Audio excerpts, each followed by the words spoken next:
This video is brought to you by Mubi, a curated online cinema streaming exceptional films from around the globe. Get 1 month free at mubi.com/The Discarded Image.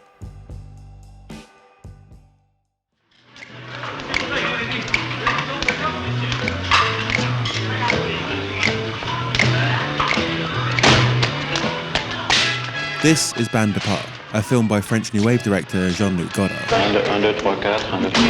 A filmmaker known for being meta. Quentin Tarantino named his production company after the film. While he isn't as outwardly self-conscious as Godard, his films are in a constant dialogue with the medium's history. Does he look like a bitch? What?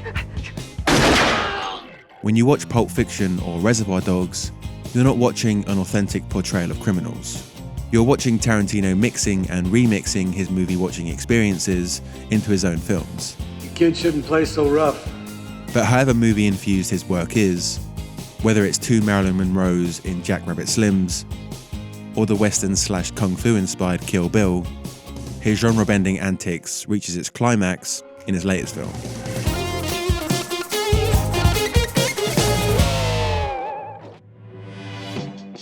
When a movie reflects on itself, it creates an awareness of the movie-making process, a prism through which the reality of the film is filtered. And cut! With Once Upon a Time in Hollywood, Tarantino finally uses that filter on his own work, reflecting on his own cinematic history. It's Tarantino on Tarantino. Butch heating up a Pop-Tart, Hans Landa finding refugees beneath the floorboards, Major Marquess Warren baiting the general. I know the day he died. By this point, the Tarantino set piece is a trademark. An unsuspecting beginning, rising tension, and then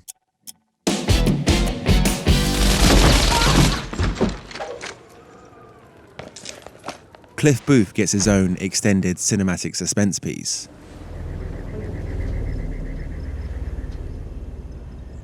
The next time he looks at you. But Tarantino finds a way to subvert our expectations.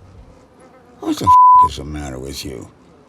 First you wake me up, and now you're pretending that I didn't tell you I was fucking blind! No gunshots this time. Tarantino has been playing with cinema history his whole career.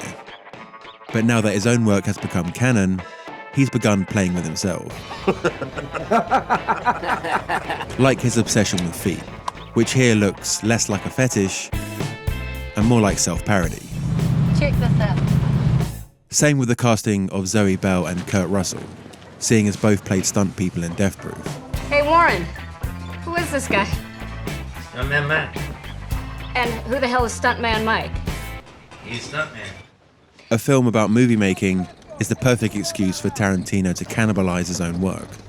Rick is an actor on the job, so instead of Tarantino executing the suspense in dialogue set pieces, this time he's trying to execute the execution.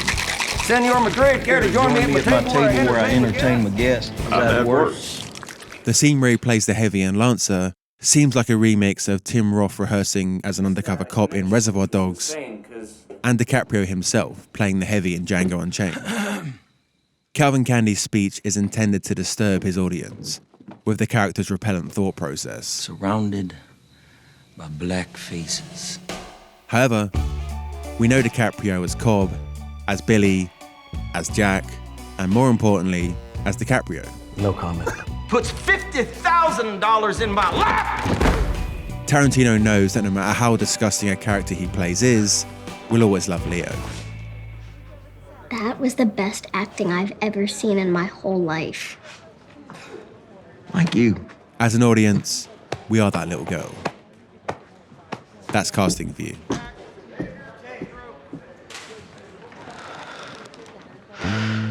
Tarantino has always relied on our knowledge of his actors' previous work, which gives their performances an extra meta-textual layer. I know. His casting of Brad Pitt and Leonardo DiCaprio is also self-aware. He described them as the most exciting star dynamic duo since Robert Redford and Paul Newman. The way the two are used can be interpreted as a two-sided comment on movie stardom. Whoa. Brad Pitt is treated as a movie star, cruising the streets in vintage cars to Tarantino's hip, eclectic soundtrack. Cliff is a badass. He's in the canon alongside Django, The D is silent. the Wolf, I'm What's the Wolf. I solve problems. or Big. Brad's movie star quality is front and center when he's on a roof taking his shirt off. Men want to be him, women want to ride with him. Still, Tarantino seeks to muddle the admiration years of movie watching conditioned us to feel by introducing a few caveats to Brad's character. The dude killed his fucking wife. And he definitely enjoys eyeing up underage girls, whilst Mrs. Robinson plays on the soundtrack. But we let it slide, because, well, he's Brad Pitt. Life shit. The film makes it easy to forget he's basically a glorified butler. Nevertheless, he treats his Chattanooga beer like a Western gunslinger would a 5-shooter, and leaps up the building like Jackie Chan in his prime. Menial roof work is heroic, if you're Brad Pitt. Then there's Rick Dalton, played by Leo. While he might project heroism on the screen, in real life, he's a self-obsessed, insecure wreck. All right, that's too hot. Anything we can do about that heat? Rick, it's a flamethrower. Yeah.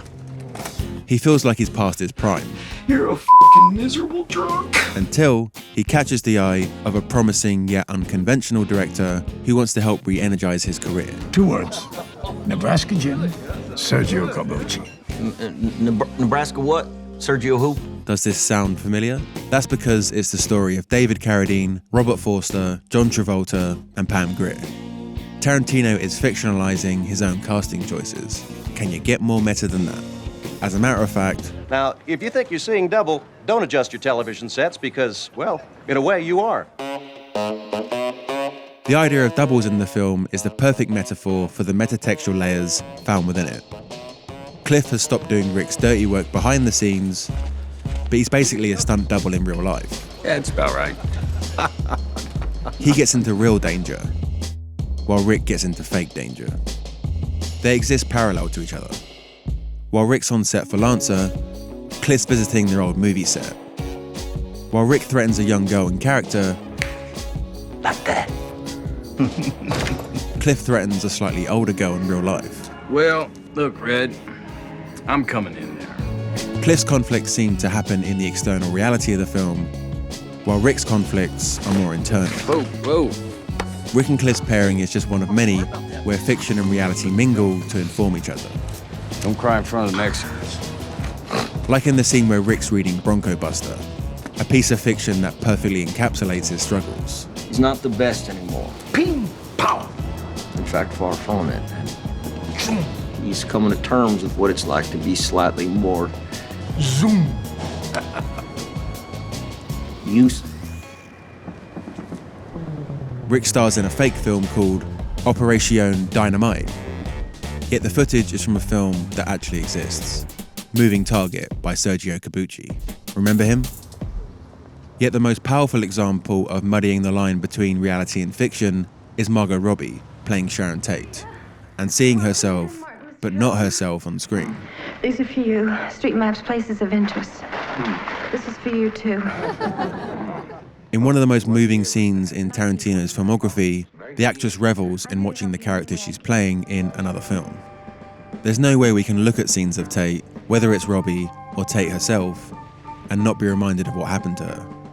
The film itself is built around that knowledge. The suspense builds because we know what happened in reality. One officer summed up the murders when he said, "In all my years, I have never seen anything like this before."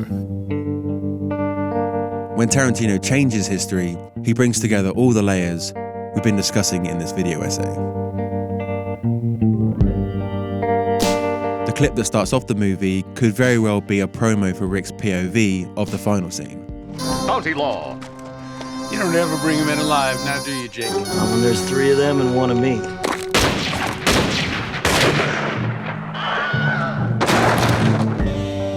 The 3 Manson villains get into his house and are swiftly dispatched by Rick's stuntman. Yet naturally, the actor gets the big money shot, using a prop from his own film. I love that stuff, you know, the killing. A lot of killing. Again, fiction infecting reality. When he's retelling the story, the spotlight is on him, literally, as well as figuratively. When Cliff and Francesca retell the story, Rick's the backdrop, like two actors promoting Rick's starring role. The stuntman leaves in a gurney, but our lead comes out completely unscathed to get all the accolades from his famous neighbors in the epilogue. I got a flamethrower in my tool shed. Oh, from the 14 Fists of McCluskey. Yeah. The violence that climaxes the final act is mediated by all these layers. It's as gruesome as just about anything Tarantino has shot.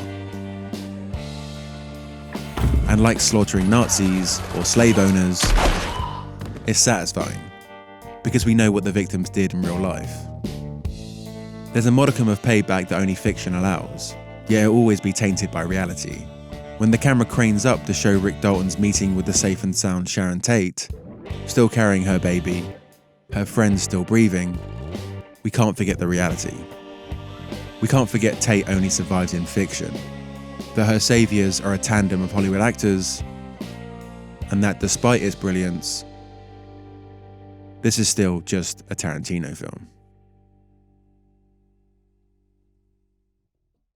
The movies that inspire Quentin Tarantino's films are famously diverse, from old Hollywood classics to cult films and art house directors.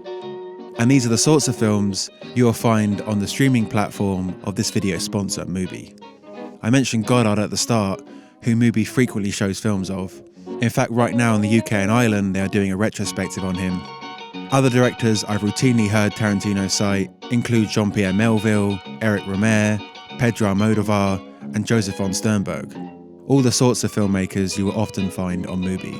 There's so much content out there these days, it's hard to find a service you can rely on to see films that are worth your time. Mubi really are dedicated to celebrating the art of cinema.